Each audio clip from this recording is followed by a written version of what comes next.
हाय दोस्तों, मैं प्रयागराज शर्मा। मैं आज बात करूंगा दोस्तों फुटपाथ्स एंड सेपरेटर पार्ट 4 के बारे में।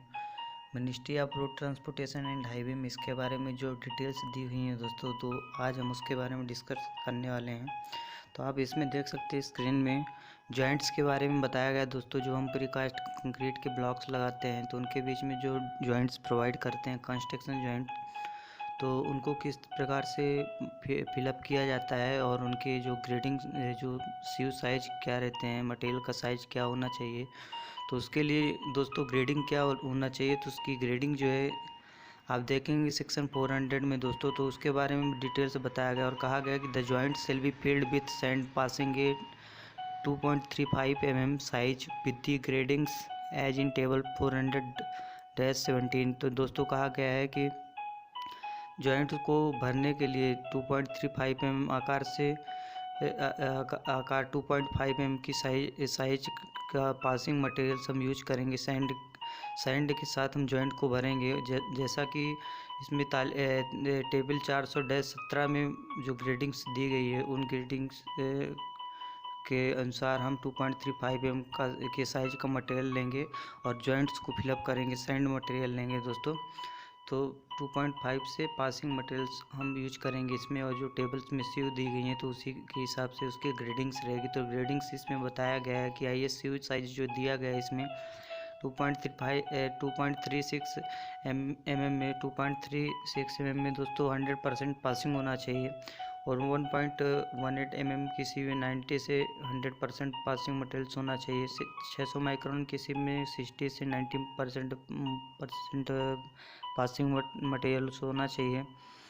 300 माइक्रोन की सीव में 30 से 60% तक पासिंग मटेरियल्स होना चाहिए, और 150 माइक्रोन की सीव में 15 से 30% तक पासिंग मटेरियल्स होना चाहिए, और 75 माइक्रोन की सीव में 0 से 10% तक पासिंग मटेरियल्स होना चाहिए।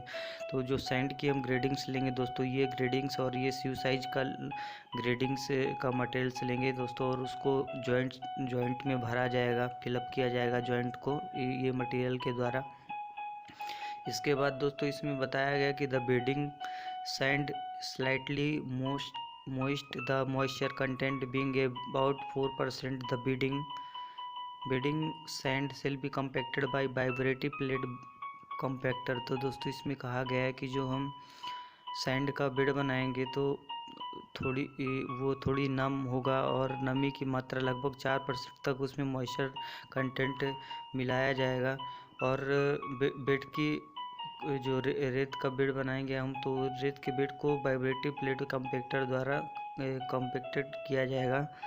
तो इसके बारे में इसमें डिटेल्स बताया गया कि जो भी सैंड का हम यूज करेंगे बेड बनाने के लिए, उसमें कम से कम 4% तक मॉइस्चर ऐड किया जाएगा, ताकि वो अच्छे से नीचे सेटल हो जाए, और उसको जो वाइब्रेटिव प्लेट कंपैक्टर के द्वारा उसको कंपैक्ट किया जाएगा जो बेड बनाएंगे सैंड का।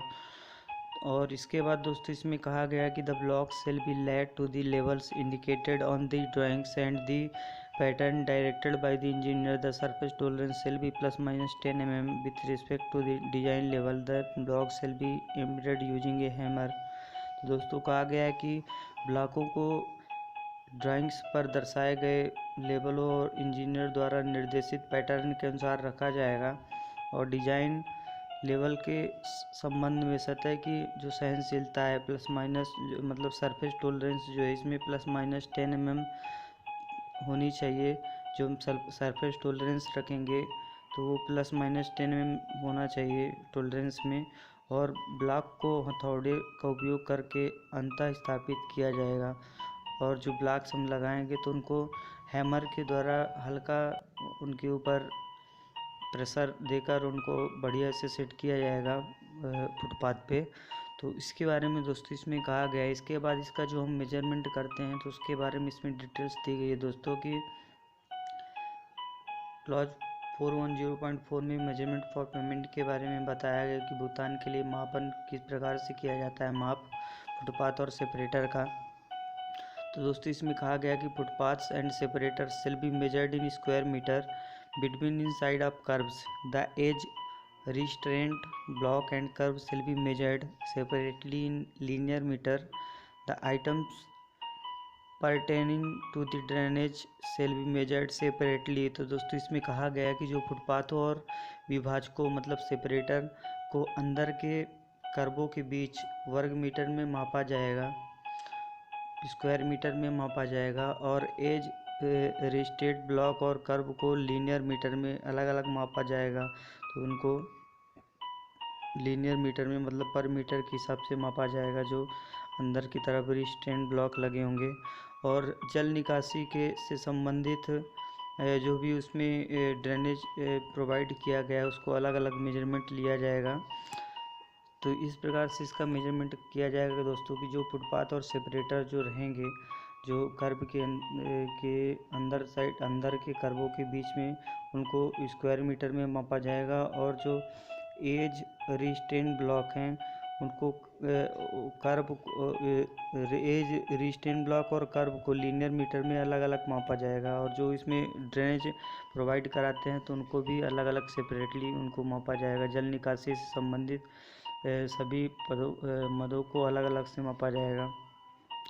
इसके बाद दोस्तों इसमें जो रेट्स तय किए जाते हैं उसके बारे में इसमें डिटेल्स बताया गया है दोस्तों कि क्लॉज 410.5 में रेट के बारे में कहा गया है कि contract unit rate shall be inclusive of full compensation for all labor, material, tools, equipments for footpaths, including the base cost of providing pipes and arrangement for their discharge into appropriate drainage channels shall be incidental to the construction of footpaths। तो दोस्तों कहा गया कि जो contract unit rate में आधार सहित उसके base के सहित फुटपाथ के लिए